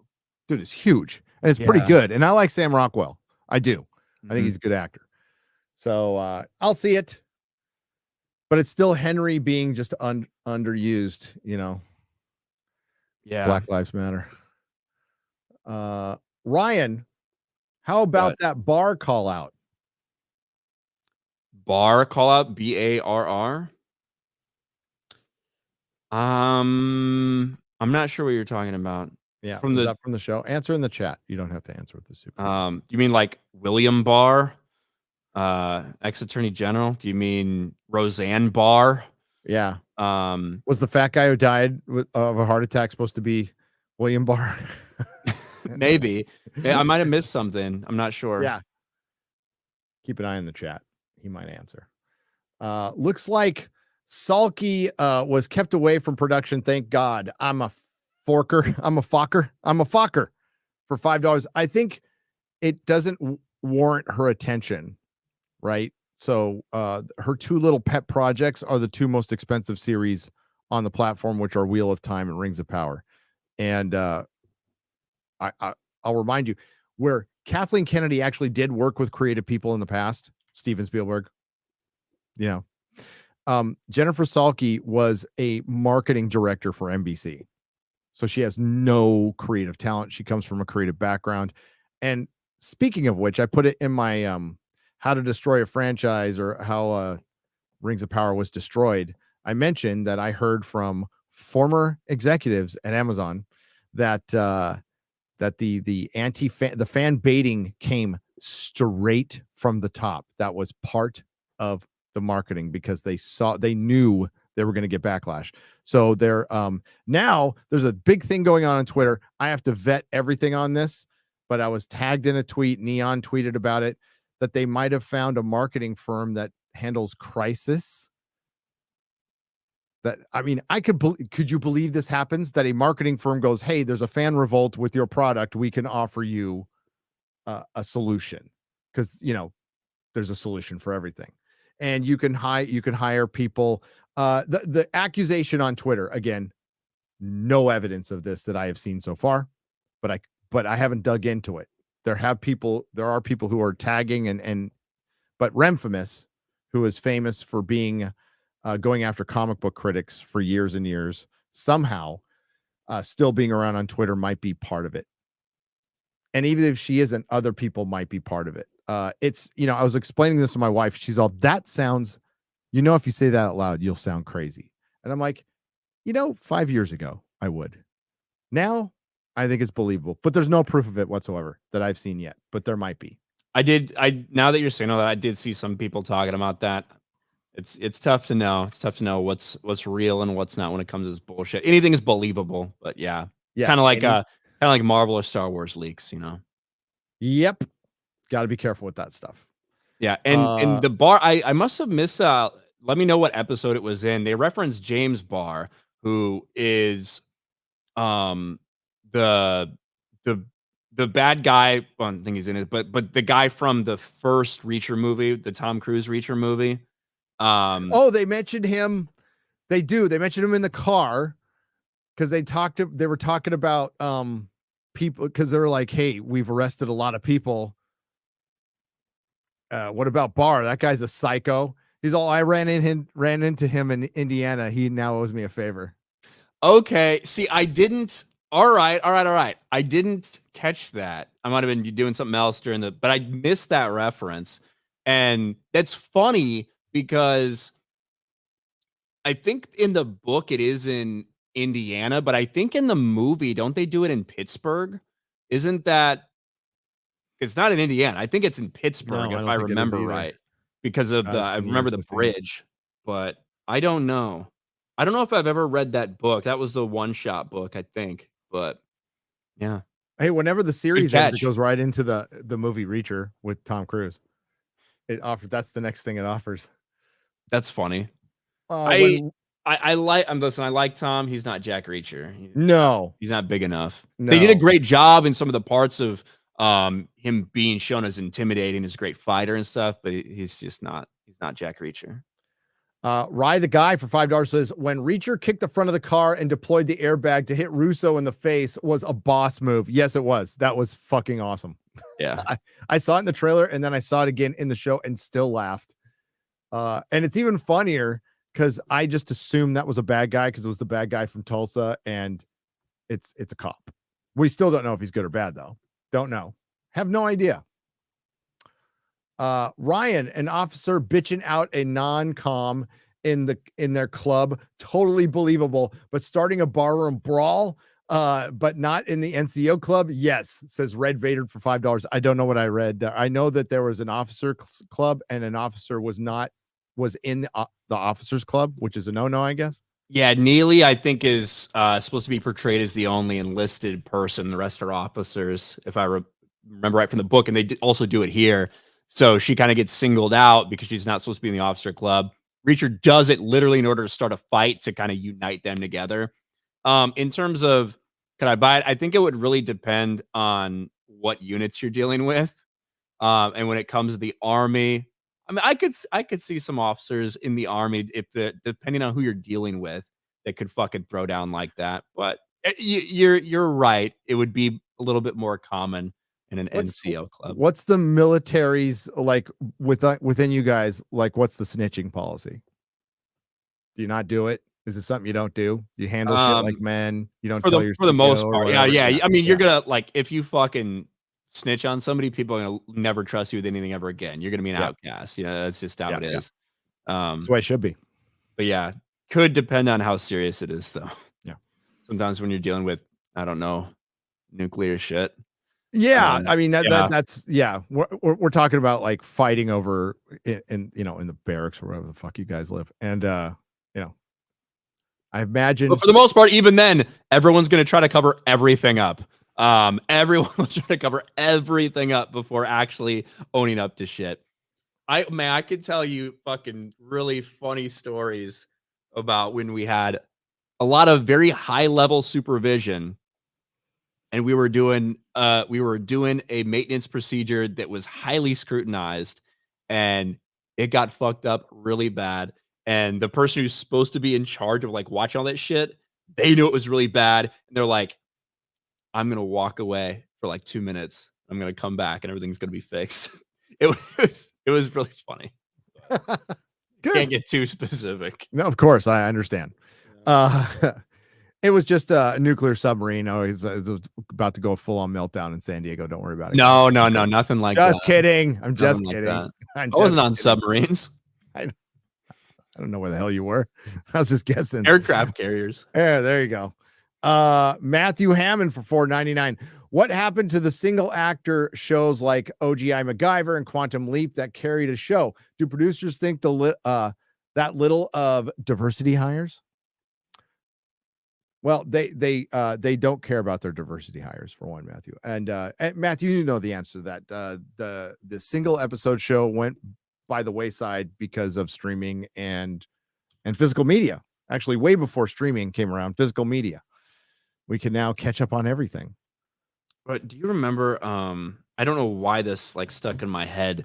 I think it was on Fox like 15 years ago when they did that Human Target show. Yeah, I remember. Oh my god, I love that show. I did too. I thought it was fan-fucking-tastic, and I think it only went like 2 seasons or something. It went 2 seasons. Oh, based on the DC Human Target. Yeah, it's the only reason I would even be interested in it. But yeah, I remember that show. Remember The Gifted? The Gifted, the X-Men show that was on. Oh, yes. Yeah, I remember. Yeah, it like had good moments, and then it got really bad. But there was The Gifted. Yeah, there's a lot of things. There was so much shit now that Cloak and Dagger was a show. That was terrible. Yeah, think of like all these shows that only got like a season or 2 chance compared to the shit we're getting now. I know, dude. Oh, God. I realize that you're super busy with current day entertainment, but would you consider doing a retro review on older B series, such as English Robin Hood series from the 80s? I love that. Maybe Drinker or Mahler both could collab. I think like what we could do is, and Mahler does this. Or no, sorry, not Mahler. Well, yeah, he does, but Drinker does retro movies. But I'd certainly be open to it. I think the first thing we're going to do is Mahler and I are going to get together and do a Buffy thing. But then from then on out, I would do Farscape, Babylon 5, and then check out something I haven't seen, maybe from the past. Like Stargate, right, Matthew? Like Stargate, SG-1. Lee Pippin, thank you for the $20. And we will certainly do more of that. It'd probably be more like a live stream retrospect. Also, we're doing a 20-year anniversary for Return of the King a week. Oh, it's actually in 3 days. 3 days. I can't believe it's almost fucking Christmas, dude. I know. I was doing my days to Christmas thing, and it said 27. I'm like, oh, that's not right. What is it, Melissa? She's all 12. I'm like fuck. 11. Yeah. That's why we ran out, went Christmas shopping today, and went to the mall. And you know what? Our mall was packed. Our mall had stores open, not a bunch of empty stores. It's pretty nice. They're building shit. It's crazy. We got Jeff Atkins for $2. Gary, what was it like when Technicolor came out? It was beautiful. Like seeing color for the first time was like seeing something real. It was, but I remember the first moving pictures. I remember I remember the first sound, you know. Is the Technicolor thing real? Like for you, you're not that old, are you? No, I'm not. Okay, thank God. I was like, I don't think that could possibly be real. No, color TV started in 66. So that's 3 years before I was born. But there were still some things were in black and white when I was a kid. Yes, some things were still in black and white. I had a fucking black and white TV, like an old ass black and white TV in my basement for like a while when I was a kid. I grew up watching one. Like that's how I watched Late Night with David Letterman. You know, I was supposed to be in bed for school, and I'd have my little 13-inch black and white TV, and I'd watch Late Night with David Letterman and Saturday Night Live stuff, or whatever Star Trek or Twilight Zone was on in the middle of the night. But I worked at Technicolor too, Jeff. Full circle. As Gen Z, whoever did the study and said we don't want sexual content or romance in our entertainment is full of shit. some of the most popular. Dawn Breaker for $5. I completely reject that. I think that's fucking bullshit. Like, who are they talking to? Okay. I know Gen Z is a little different. And you can't judge them all from fucking TikTok. But I guarantee you, red-blooded Americans, red-blooded British men, red-blooded dudes out there all love tits. Okay. We all love tits. Yeah, I think guys love tits. Like, I do think that they're like, is there less just random romance shit in shows than there used to be? Yeah, you can't say. I mean, it's not romance, all right, but like, if there's a big porn problem, people still like tits. Okay, it's like sex. The romance stuff is Hollywood and heteronormity. Okay, Yeah. It's Hollywood being run by a politically correct. I'm not going to blame the gays on this. I'm not going to blame. I think it's woke white people who think that who are trying to pander to a gay crowd that would watch a fucking romance. That's what they love. Yeah, guess what? You know who likes rom-coms? Women and gays. Women and gays like rom-coms. Yeah.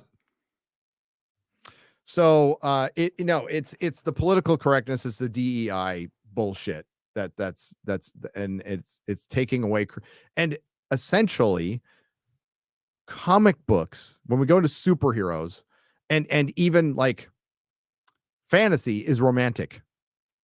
It's romantic. Comic books are fucking soap operas. Yeah. There's an X-Men always hooking up all the fucking time. That was happening all the time. Right. One of the greatest runs in comic books, Frank Miller's Daredevil, was it included his love for a woman, a bad woman, but his love for a woman.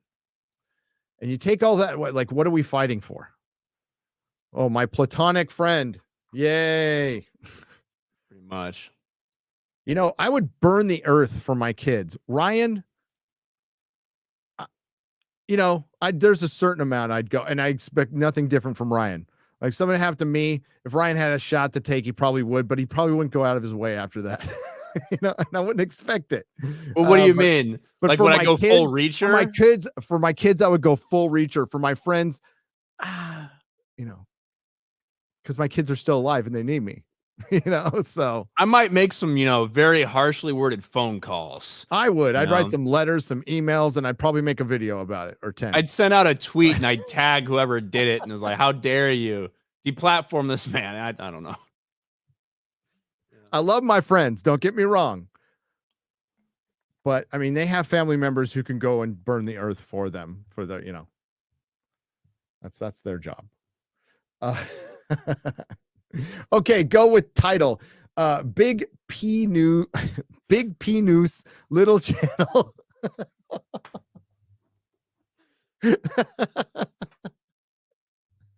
Buy my book or I'll off myself. P.S. X-Ray loves me. Listen to her, says James Smallwood for $10. Big P News.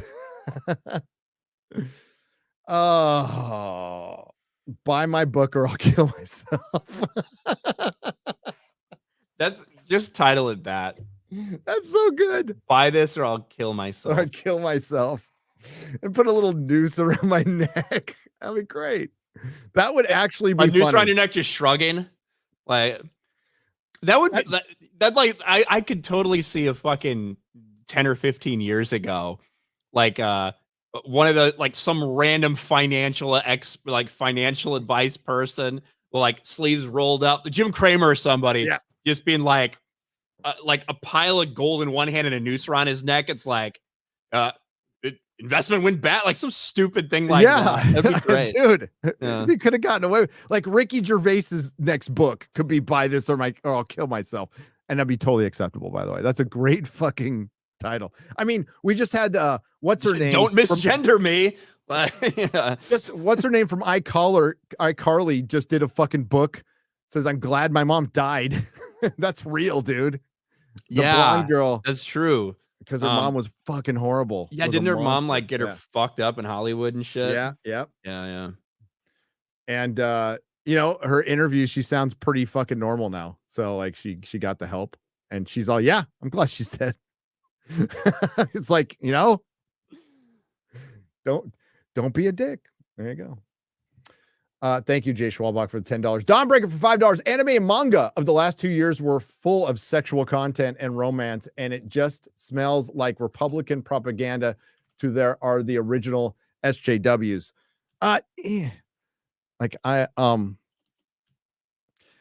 Okay, you can't paint like anime and manga with the broad brush, but there is some weird fucking shit that I wouldn't fucking touch. And if people had large collections of it, I'd put them on a watch list. I'm just gonna say, but that's not all of manga and anime. And you could certainly say that about American comic books as well. There are some fucking freaky. I've seen them.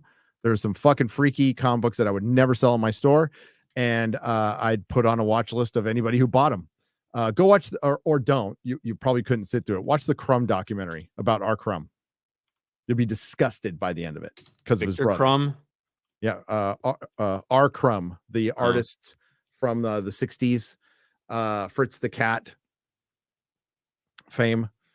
Yeah, his brother was a fan of the Playground. Kind of brags about it in the fucking documentary. And back then, like, people just thought it was avant-garde. And R. Crumb moved to France because he hated America, but he also probably liked to do like some pretty dastardly things that are completely okay in France, or were at the time. So yeah, like Roman Polanski. But when it comes to the righty pundits on a lot of stuff, they're fucking dumb. They're just dumb. When it comes to video games, it'd be like, you know what? Some of it is like out of like ignorance. Yeah. And some of it's just trying to be in like the latest thing. For example, exactly. For example, the Snow White stuff.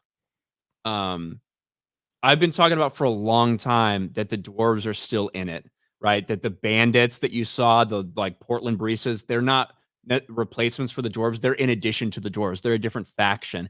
And even when you saw those still photos, there's a reason why Snow White was walking so far ahead of them and they were like in a line. It's because CGI dwarves are behind Snow White. They're in a line behind her. The bandits are in a line behind their leader, who's going to be the non-love interest, right? But you get the image of the dwarves that are CGI. You get a couple of these, political commentary, big accounts that say they just erase the bandits and replace them with dwarves in a panic mode. It's like, no, that's not actually what's happening. The bandits are still going to be in the movie, but it doesn't matter, right? It's in the zeitgeist now, and that's what everybody runs with. Yeah. So stuff like that. And what we like to do, I mean, to the best of our ability, okay, based on the information we're given, is usually give our opinion, but like be like truthful and say, well, that's not exactly right. Let's not push something that's not true. We have enough going against us already. We can't, at least I'll speak for myself, and I know Ryan does this too. We can't go out there running bullshit because our whole thing is authenticity, and if we can't put that in jeopardy, rigorous honesty. Yeah, they say it in the book. That's all. That's all. And you know what? That's all it is. I mean, I try to give my opinions on shit and what I think will happen. And, sometimes what I think will happen isn't necessarily what happens. And if that's the case, I try to correct or at least acknowledge it or whatever. But yeah, I mean, it's kind of like the Jonathan Majors thing, right? The Jonathan Majors thing has been, kind of back and forth. The video that went out yesterday of him running away, like, yeah, it is a PR win for him because of everything else, but people are also missing a big part of that. That's not what the alleged assault was. The alleged assault happened in the car before they pulled over. Exactly. And like, she's got marks, dude. She does, and who knows? I could just as easily think she's lying about literally fucking everything. I think it's a toxic relationship. What I think, very much so. What I think happened is literally exactly what I said happened a couple days after. I think that he got a text on his phone that was from a girl. She fucking saw it come in. She grabs his phone. He's like, don't fucking look at that shit. He rips it away from her. Maybe he goes too hard. Maybe he gets too physical. She shouldn't have grabbed his phone. Maybe it got too far and they were going back and forth. Like, that's why she was chasing him. Yes. That's why it was happening. It's because he was fucking stepping out and she either wanted to see his phone or obviously didn't want him to leave. Like, didn't want the relationship to end, didn't want him to run away. People do crazy shit. All right.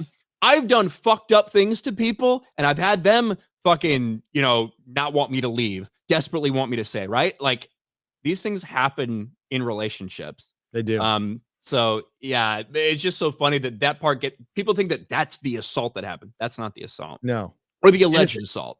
It's innocent until proven guilty. I think we've always said that from day one. There's just not enough, right? There's not enough. It's he said, she said, and the one witness is someone who doesn't speak English, who is employed by Jonathan Majors, who said, I didn't see what happened because I never turned around. But from the sound of it, it sounded like she was doing everything. That's the eyewitness testimony. Be a translator. I think no matter what happens, I think he's done at Disney. They're just waiting. Well, I mean, I think everything more damning for Jonathan Majors isn't this. It's everything that came out. The text messages that came out are fucked up. Yeah. I think Jonathan Majors is a piece of shit. He's a very important man. Well, the audio is funny as hell. But the text messages that came out from the September incident in London, where he basically admitted in these text messages that they had a violent encounter and that she had a head injury from it, and she needed to go to the hospital, and he told her not to go. He demanded she not go. He threatened to kill himself if she went to the hospital to get her head injury treated from their violent encounter. And he was saying, I'm going to kill myself if you go, because even if you lie for me, there's a chance they'll still suspect something and they'll do an investigation. My career will be over. These are all things that have been entered in evidence in this trial.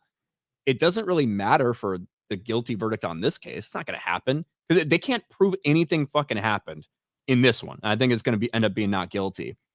But when you look at the history of that relationship, that is fucked up. Yep. To threaten to kill yourself so that somebody you're in a relationship with doesn't go to the hospital because you're afraid that you're going to get investigated. That tells you all you need to know about like what their relationship's all about. These are the people who try to tell you how to live. Worst crime of all, as you've said, is he's terrible as king.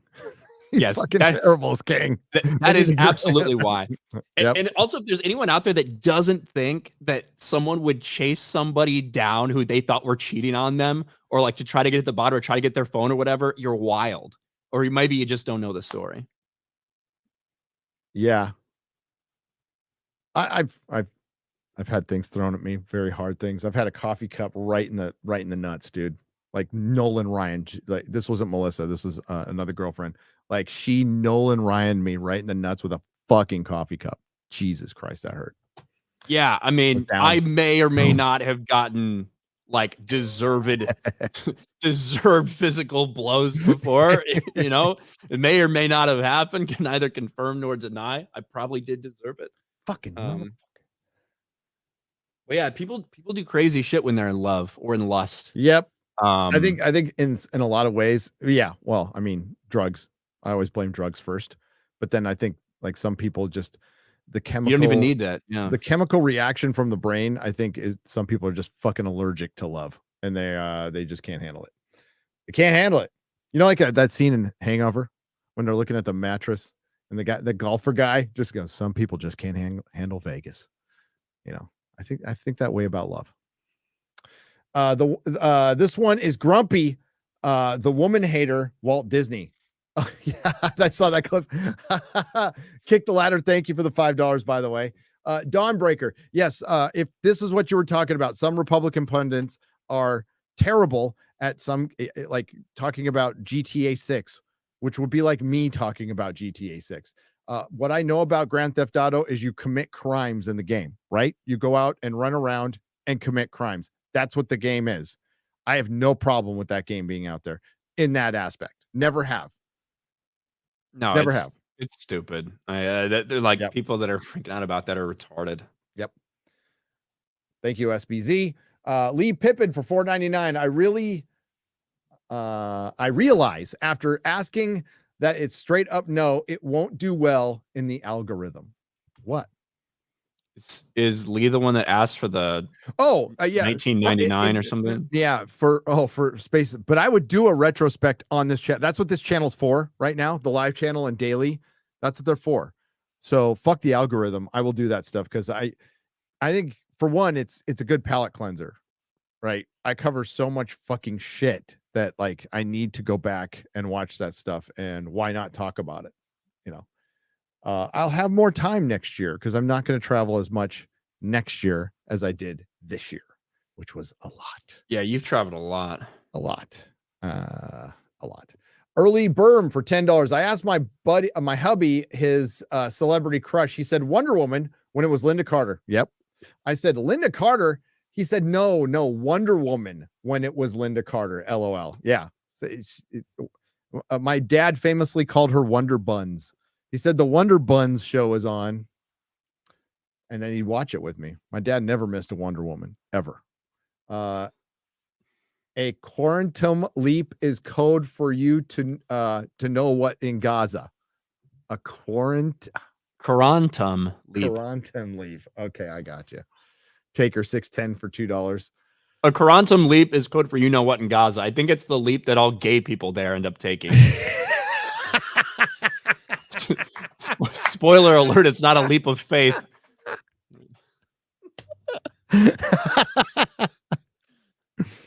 Hey, if the right-wing pundits keep talking about GTA 6, then I'll do my full live stream on Palestine and Israel and what I know about it. It'll be about 30 seconds because I know where they are.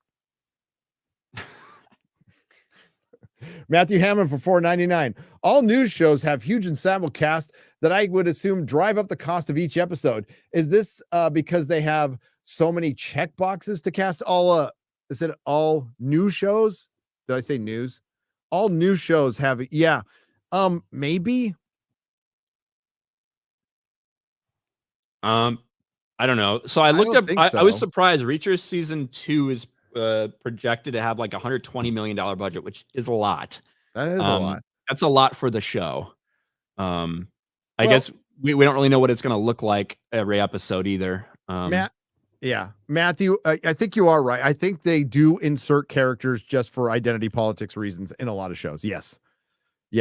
Because I was told by a TV writer who wanted to take a project and turned it down because he was told who he could write with. And he's like, I can't bring my partner in, the partner I've been writing with for 20 years. And he said, no. Because he's white.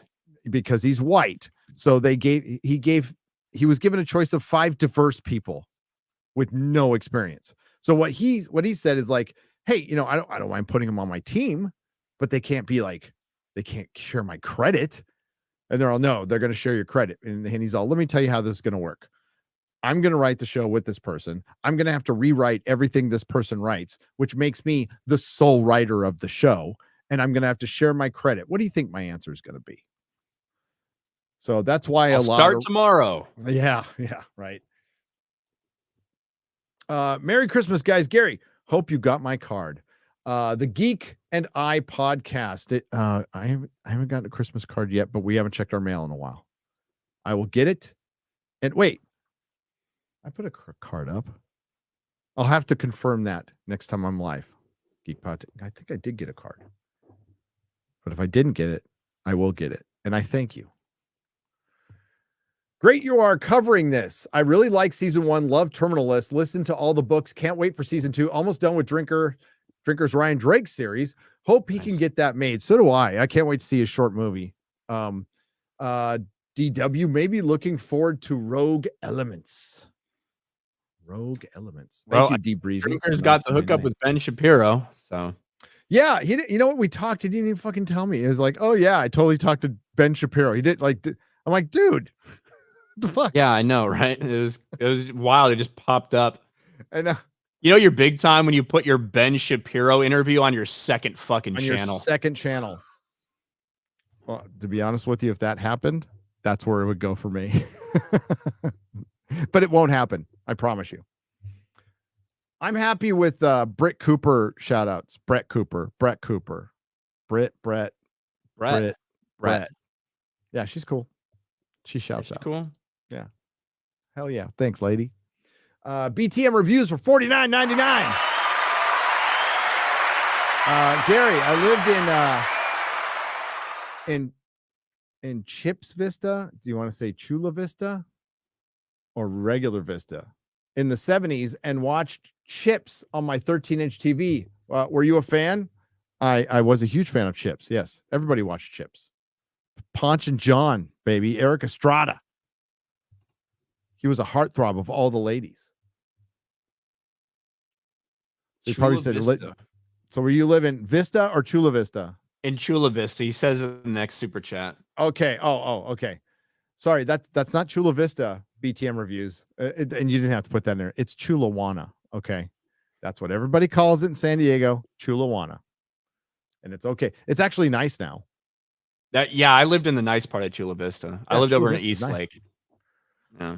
There's expensive homes there now. Didn't used to be that way. Did not used to be that way. But hail Chula Vista. There's an old did you know Chula Vista has a song, BTM reviews? Go look it up on YouTube right now. The song Chula Vista. There was a KFMB is an old radio station in San Diego, and they did Larry Himmel organized everybody doing a song about their own local neighborhood. And there's a song about Black's Beach, and there's a song called Chula Vista that goes Chula Vista, ba-dum, Chula Vista, Chula Vista. Only San Diegans know what I'm talking about of my age, which is probably nobody in the chat, but go listen to it on YouTube. Dawnbreaker 5. I was talking about how the Republicans were the OGs, SJWs in the late. Oh, okay. I misunderstood. And you're right. I talked about that before the GTA 6 trailer, and I was like, it's going to be funny when the left is freaking out, and then these fucking idiots. I'm like, well, I guess they haven't outgrown that yet. Still asking for shit to be banned. Yep. So I'm sorry I misunderstood. I'm dumb. And you're smart. And early 2000s, they wanted everything kid friendly or be banned. You're absolutely right. It is so weird.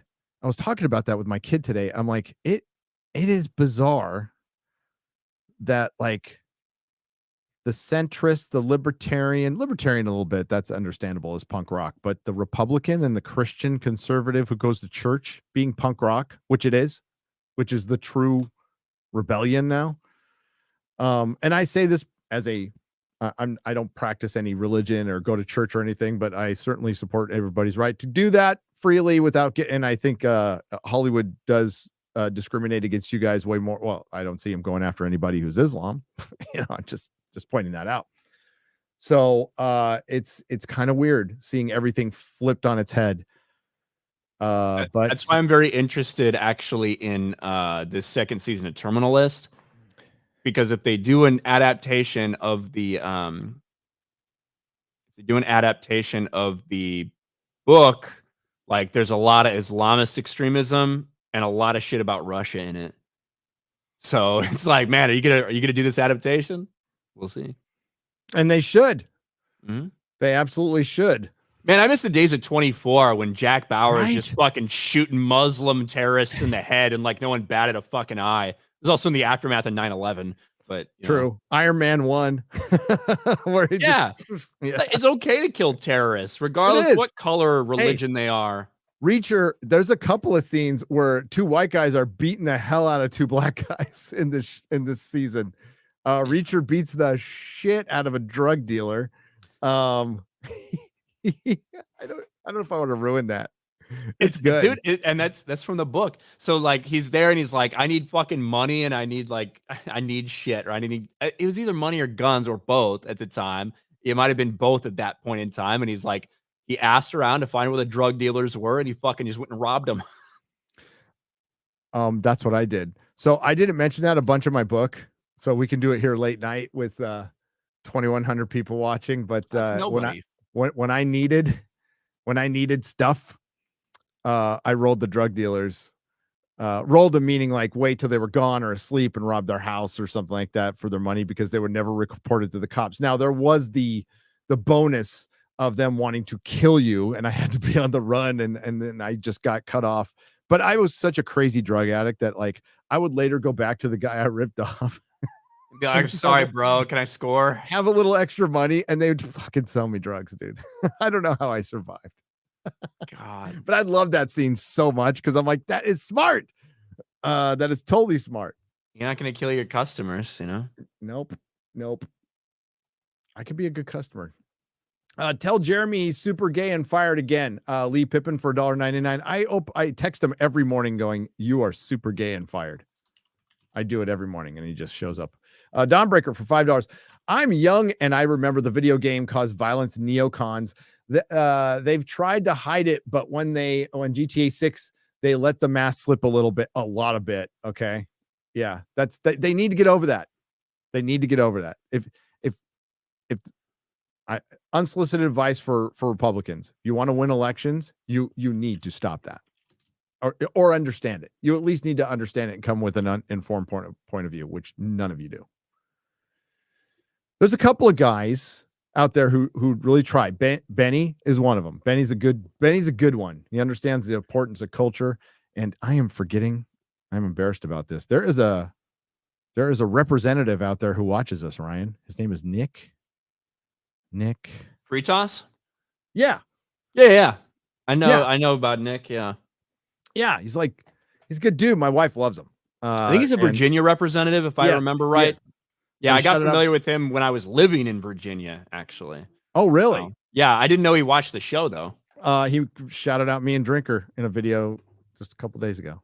Oh, that's pretty cool. So he knows about the FNT and all that stuff. But yeah, there's people out there who understand the importance of art and fun, and video games and metal did not cause anybody to kill anybody. All that fucking bullshit needs to go. It absolutely needs to go, because if the right really wants to be a free speech, free expression party, because they've taken up the flag for that, then you need to be it, which means protecting the ugly shit too, the shit you don't like. The shit I don't like means protecting that stuff. Because as I've said a lot this week, freedom is dangerous. Freedom is dangerous. Parts of America are dangerous. There's parts of Europe that are much safer. Well, at least not, well, maybe not now because of immigration, but there were parts that were much safer than America. There's parts of America where I would not Hunters Point, San Francisco. I wouldn't walk there alone. I wouldn't, because bro, I got mugged outside of fucking Petco Park in San Diego. Yes, you did. And outside of Petco Park, I know the gas lamp is a lot shittier than it used to be, but bro, right outside of Petco. When you were there, it was still nicer. It used to be fucking horrible. And it's getting back to that now.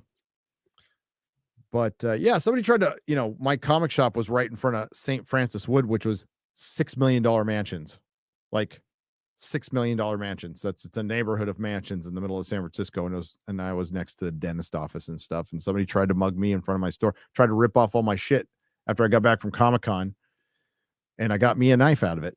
So there you go. I slapped it out of his hand. Bro, I was living in California for 2 fucking weeks, and I got jumped by 5 dudes outside Petco Park. You got jumped by 5 guys? I did, yeah. Okay, Zoe. Yeah. Hey, and you're still here to talk about it. That's good.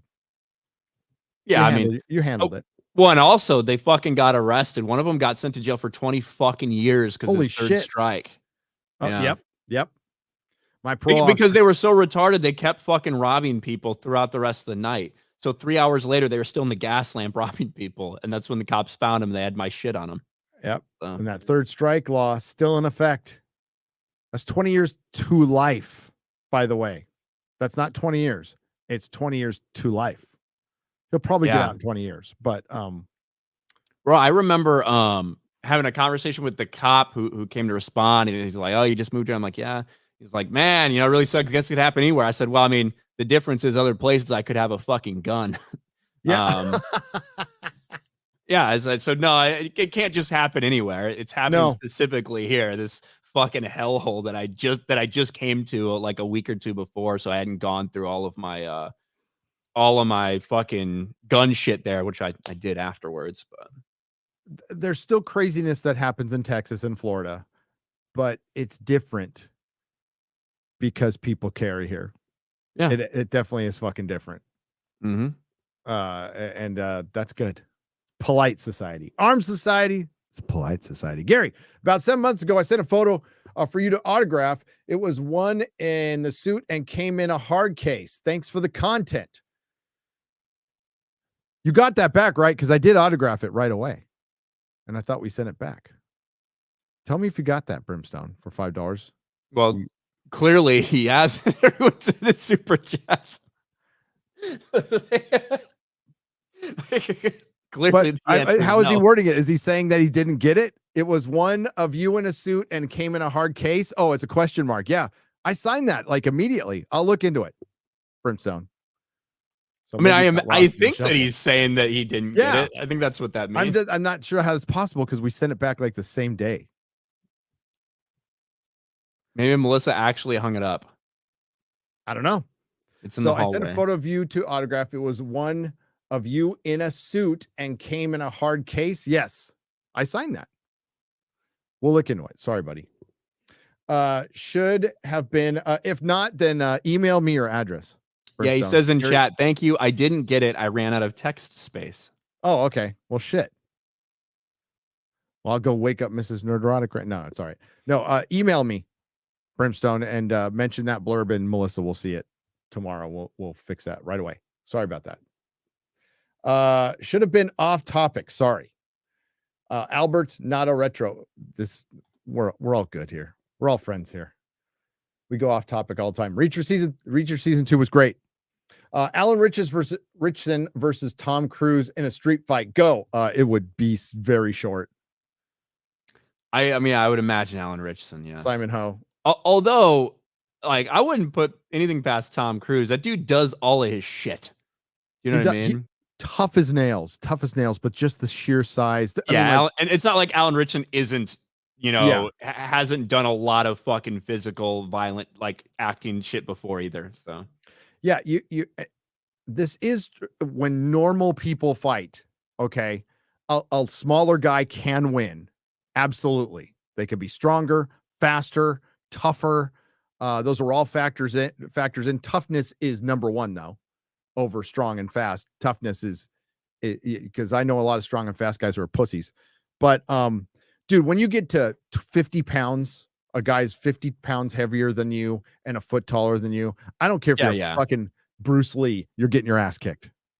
Yeah, Alan Richardson obviously dominant, but I'm just like Tom. I feel like Tom Cruise can do fucking anything because he has done anything. He's jumped off of buildings. He does like insane motorcycle shit. He does insane car shit. Like he does his shit. I've seen him fuck with him. Like, he's got the will. Like he's got that willpower. Like he will not lose. I've seen him fucking. Was it Ghost Protocol? I think because he's got the hair where he like is handcuffed to that fucking pipe. Like, you know what I mean? And he fucking like goes like level, like insane fucking core strength, and then like jumps his way up the fucking pipe. Like he did that shit. Like that's insane. I couldn't do that when I was fucking 20. Fucking crazy. You got people my age out there that can't do a fucking pull up, and Tom Cruise at like fucking 55 is doing insane shit. All right, we're gonna wrap it up there. Yeah. Oh, we got one more. We got to get out of here. Thanks for staying this long, Ryan. We went a little over, but it would be interesting if a GTA would flip the script and the main character is an undercover police officer that takes down all the crime bosses. It could be. I like the Bonnie and Clyde thing is fine. I think that's fine. Bonnie and Clyde were real. Matthew Hammond for $4.99. We'll see. I'm not going to play it. I don't give a shit about it. I see. There's a lot of rumors that maybe like the boyfriend is a cop, but I don't know. Oh, she's got an ankle bracelet on, right? It's in the poster. She's got a monitor, an ankle monitor on. Well, the first part, like she's in jail, like so she's like obviously she got caught. But there's some people already theorizing like maybe the trailer is actually like the reverse order of how everything plays out. And it's like them together forever doing all this stuff, but he ends up flipping on her and she ends up in jail, like that type of thing. It's just people theorizing shit at this point. Yeah. If they do natural born killers, that would be fun. Just do it like that. Bonnie and Clyde shit. Love natural born killers, by the way. It's a weird fucking movie, but I love it. All right. Thanks, everyone. Thanks, Ryan. Thanks to the Modrotics. Thanks to everyone who left a super chat and donation. You help keep the lights on. We'll be back with Friday Night Tights in about what? 13, 14 hours with Mahler, Disparu. I think Jeremy's going to show up. Az is still dead. Chrissy and X-Ray Girl will probably be MIA at the bottom of a bottle. Those freaking lushes. Oh wait, no, Chrissy can't because she's pregnant, but X-Ray Girl's gonna be in rehab. So let's hope Chrissy isn't. No, Chrissy's doing good. And it should be fun. Should be fun. So thanks everyone. We will see you next Thursday.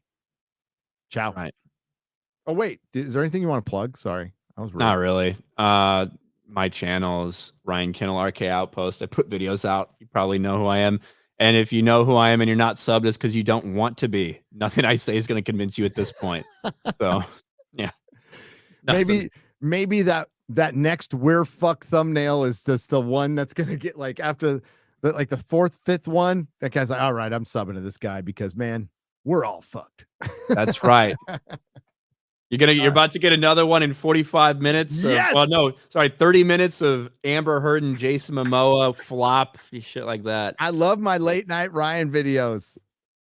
Got to get that overnight. Got to get the overnight crowd. Got to get them. I'm looking out for the foreigners. They're out there. Those damn foreigners. All right, we'll see you next time. Thanks everyone. Bye-bye.